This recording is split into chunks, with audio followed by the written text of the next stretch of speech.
ನಮಸ್ಕಾರ ರೈತ ಬಾಂಧವರೇ ಹಾಗೂ ರೈತ ಭಗಿನಿಯರೇ ಹಾಗೂ ಎಲ್ಲ ನನ್ನ ಆತ್ಮೀಯ ವೀಕ್ಷಕರೇ. ಇವತ್ತಿನ ದಿನ ನಾವು ಔಷಧೀಯ ಸಸ್ಯಗಳ ಕುರಿತಾಗಿ ಮಾತಾಡ್ತಿದ್ವಿ. ಏಡ್ಸ್ ರೋಗಕ್ಕೆ ಉಪಯೋಗ ಆಗ್ತಕ್ಕಂಥ ಸಸ್ಯ ಯಾವುದಾದ್ರೂ ಇದೆ ಅಂತ ಗೊತ್ತಾ ತಮಗೆ? ಹೌದು, ಆ ಸಸ್ಯವೇ ಕ್ಯಾಟ್ಸ್ ಕ್ಲವ್.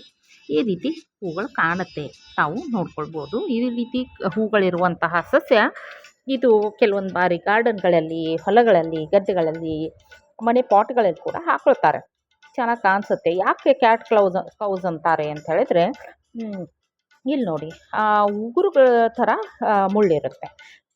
ಬೆಕ್ಕಿನ ಉಗುರುಗಳ ಥರ ಮುಳ್ಳಿರೋದ್ರಿಂದ ಇದನ್ನು ಕ್ಯಾಟ್ ಕ್ಲೌಸ್ ಅಂತ ಕರೀತಾರೆ ನೋಡಿ. ಮತ್ತು ಇದರದ್ದು ಬೇರುಗಳಲ್ಲಿ ಈ ರೀತಿ ಗಂಟಾಗ್ತದೆ. ಕಾಯಿನಿನ ಆಕಾರದಲ್ಲಿ ಅಥವಾ ಕಾಯಿನಿನ ಸೈಜ್ ಅಷ್ಟು ಗಂಟುಗಳಾಗ್ತವೆ. ಇದ್ರದ್ದು ತುಂಬ ಮೆಡಿಸಿನಲ್ ಯೂಸ್ ಇದೆ. ಇದನ್ನು ಕಟ್ ಮಾಡಿಬಿಟ್ಟು ಪ್ರಾಸೆಸ್ ಮಾಡಿ ಪೌಡರ್ ಮಾಡಿಬಿಟ್ಟು ಏಡ್ಸ್ ರೋಗ ಮತ್ತು ಆ ಥರ ಬರ್ತಕ್ಕಂಥ ಆಟೋ ಇಮ್ಯುನೋ ಡಿಫಿಷಿಯನ್ಸಿ ಸಿಂಡ್ರೋಮ್ಸ್ ಏನಿರ್ತವೆ ಅವಕ್ಕೆಲ್ಲ ಯೂಸ್ ಆಗುತ್ತೆ. ಹಾಗೆಯೇ ಸಿಸ್ಟ್ ಆಗುತ್ತೆ ಮಹಿಳೆಯರಲ್ಲಿ ಅಥವಾ ತಾಯಿರಲ್ಲಿ ಗರ್ಭಕೋಶದಲ್ಲಿ ಸಿಸ್ಟ್ಗಳು, ಗಡ್ಡೆಗಳೇನಾಗ್ತವೆ ಅದಕ್ಕೆ ಕೂಡ ಇದನ್ನು ಬಳಸಲಾಗ್ತದೆ ಅಂಥೇಳಿ ನೋಡಿ. ಅಲಂಕಾರಿಕ ಪುಷ್ಪವಾಗಿ ಕೂಡ ಇದನ್ನು ಬಳಸಲಾಗ್ತದೆ ಅಂಥೇಳಿ ಇಲ್ಲಿ ನೋಡಿ ಎಷ್ಟು ಚೆನ್ನಾಗಿ ಕಾಣಿಸ್ತಾ ಇದೆ ಅಲ್ವಾ? ಹೀಗೆ ನೋಡಿ. ಮತ್ತು ಇದರದ್ದು ಏನು ಅಂತ ಹೇಳಿದರೆ ಕ್ಯಾಟ್ಸ್ ಕ್ಲವ್ ಅಂತಕ್ಕಂಥ ಹೆಸರು ಇದರದ್ದು ಸೈಂಟಿಫಿಕ್ ಹೆಸರು ಬಂದು ಟೆನಿಸೇಟಿಯಮ್ ವಲ್ಗಾರೆ ಅಂತಕ್ಕಂಥದ್ದು. ವಾರ್ಮ್ ಕ್ರಾಟು, ಟೆನಿಸೆಟೋ, ಆಮೇಲೆ ವಾರ್ಮ್ ಕ್ರೋಡು, ರೆಫೆನಾ, ಬಿಟರ್ ಬಟನ್ಸ್, ಕಾಮನ್ ಟ್ಯಾನ್ಸಿ ಅಂತ ಕರೀತಾರೆ, ಇಂಗ್ಲೀಷ್ ಫೋನ್ ಅಂತ ಕರೀತಾರೆ. ಅದಲ್ಲದೆ ಗೋಲ್ಡನ್ ಬಟನ್ಸ್ ಅಂತ, ಹಿಂಡ್ ಹೀಲ್ ಅಂತ, ಪಾರ್ಸ್ಲೆ ಫೋನ್ ಅಂತ, ಸೆಂಟೆಡ್ ಫೋನ್ ಅಂತ, ಟೆನ್ಸೆಟೋ, ಹೀಗೆ ಹಲವಾರು ರೈನ್ ಫಾರ್ನ್, ಈ ರೀತಿ ಹಲವಾರು ಹೆಸರುಗಳಿಂದ ಇದನ್ನು ಕರೀಲಾಗ್ತದೆ. ಇದು ಆಸ್ಟ್ರೋ ಫ್ಯಾಮಿಲಿಗೆ ಸೇರಿರ್ತಕ್ಕಂಥದ್ದು. ಇದು ಯುರೋಪ್ ದೇಶದ್ದು, ಏಷ್ಯಾದಲ್ಲಿ ಕೂಡ ಕಂಡುಬರ್ತದೆ. ಮೆನಿ ಮ್ಯಾನುಫ್ಯಾಕ್ಚರಿಂಗ್ ಕಂಪ್ನೀಸ್ ಅವರು ಪರ್ಫ್ಯೂಮ್ ಮಾಡೋಕ್ಕೆ, ಗ್ರೀನ್ ಡೈ ಮಾಡೋಕ್ಕೆ ಇದನ್ನು ಬಳಸ್ತಾರೆ ಅಂಥೇಳಿ. ಇದು ಸಲೈವ ಮತ್ತು ಬ್ಲಡ್ ಫ್ಲೋಗೆ ತುಂಬ ಚೆನ್ನಾಗಾಗುತ್ತೆ. ಹೆಲ್ತ್ ಬೆನಿಫಿಟ್ಸ್ ಇದೆ.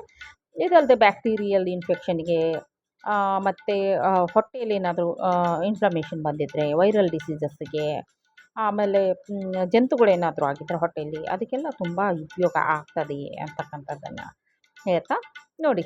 ಕ್ಯಾನ್ಸರಿಗೆ ಯೂಸ್ ಆಗ್ತದೆ. ಕ್ಯಾನ್ಸರ್ಗೆ ಇದನ್ನು ಬಳಸ್ತಾರೆ. ವೈರಲ್ ಇನ್ಫೆಕ್ಷನ್ನಿಗೆ, ಆ್ಯಂಗ್ಸೈಟಿ, ಯಾರಿಗೆಲ್ಲ ಕಳವಳ ಆಗ್ತಾ ಇರ್ತದೆ, ಸುಮ್ಮನೆ ಆಗ್ತಿರ್ತದೆ, ಅದು ಅಲರ್ಜಿ ಆದವ್ರಿಗೆ ಬಳಸ್ತಾರೆ. ಹೈ ಬ್ಲಡ್ ಪ್ರೆಷರ್ ಇದ್ದವ್ರಿಗೆ, ಗೌಟ್ ರೋಗ ಇದ್ದವ್ರಿಗೆ, ಸ್ಟಮಕ್ಕು ಮತ್ತು ಬೌಲ್ ಡಿಸಾರ್ಡರ್ ಅಂದರೆ ಹೊಟ್ಟೆಗೆ ಸಂಬಂಧಿಸಿದಂಥ ರೋಗಗಳಿದ್ದಲ್ಲಿ, ಆಸ್ಮಾ ಇದ್ದಲ್ಲಿ, ಓವರಿಯನ್ ಸಿಸ್ಟ್ ಗರ್ಭಕೋಶದ ಗಡ್ಡೆಗಳಾಗಿದ್ದರೆ ಕೂಡ ಇದನ್ನು ಬಳಸಲಾಗ್ತದೆ. AIDS acquired immuno deficiency syndrome, ಏಡ್ಸ್ಗೆ ಔಷಧವೇ ಇರಲಿಲ್ಲ ಅಲ್ವಾ? ಇದು ನಮ್ಮ ದೇಶದ ಈ ಸಸ್ಯದಿಂದ ಔಷಧವನ್ನು ತೆಕ್ಕೊಂಡು ಇವತ್ತಿನ ದಿನ ಎಲ್ಲ ಕ್ಯೂರ್ ಮಾಡುವಂಥ ಎಲ್ಲ ವ್ಯವಸ್ಥೆಯನ್ನು ಮಾಡಲಾಗಿದೆ ಅಂತ ಹೇಳ್ಬೋದು. ಅದಲ್ಲದೆ ಈ ರೀತಿ ಫ್ಲವರ್ ಕಾಣ್ತದೆ ಅಂತಕ್ಕಂಥದ್ದು. ಆದ್ದರಿಂದ ನಾನು ಇಲ್ಲಿ ಹೇಳೋಕ್ಕೆ ಇಷ್ಟಪಡೋದು ಏನು ಅಂತ ಹೇಳಿದ್ರೆ, ತುಂಬ ಬೆನಿಫಿಟ್ಸ್ ಇರುವಂಥ ಈ ಸಸ್ಯವನ್ನು ನಮ್ಮ ಗಾರ್ಡನ್ಗಳಲ್ಲಿ ಹಾಕ್ಕೋಬೇಕು. ಸಾಧ್ಯವಾದರೆ ಬೆಳೆದುಬಿಟ್ಟು ಇಂಡಸ್ಟ್ರಿಗೆ ಕೊಡಬೇಕು ಅಂತ ತಿಳಿಸ್ತಾ ಇವತ್ತಿನ ಈ ಸಸ್ಯದ ಕುರಿತಾಗಿ ಮಾತನ್ನು ಮುಗಿಸೋಣ. ಈಗ ಇವತ್ತಿನ ಟ್ಯಾಗ್ಲೈನ್ ಬಂದು, ಎದುರು ನುಡಿಯಬಾರ್ದು. ತಪ್ಪು ಮಾಡದೇ ಇದ್ದಾಗ ಯಾರಾದರೂ ಏನಾದರೂ ನಮಗೆ ಕಿರಿಕಿರಿ ಮಾಡಿದರೆ ಎದುರು ನುಡಿಯೋದು ಅನಿವಾರ್ಯ ಆಗುತ್ತೆ. ಅದೇ ರೀತಿ ಜ್ಞಾನಕ್ಕಾಗಿ ಯಾರನ್ನಾದರೂ ಕೇಳ್ಕೊಳ್ಬೋದು, ಆದರೆ ಅನ್ನಕ್ಕಾಗಿ ಕೇಳಬಾರ್ದು. ಅಂದರೆ ಎಲ್ಲಿ ಏನು ಮಾಡಬೇಕು, ಏನು ಮಾಡಬಾರ್ದು ಅಂತಕ್ಕಂಥದ್ದನ್ನು ಜೀವನದಲ್ಲಿ ಅತ್ಯಮೂಲ್ಯವಾಗಿ ತಿಳ್ಕೊಂಡಿರಬೇಕು ಅಂತದನ್ನು ಹೇಳ್ತಾ, ಎಲ್ಲ ಖುಷಿಯಾಗಿರಿ, ನಗ್ನಗ್ತಾ ಇರಿ ಅಂತ ತಿಳಿಸ್ತಾ, ಸರ್ವೇ ಜನ ಸುಖಿನೋ ಭವಂತು.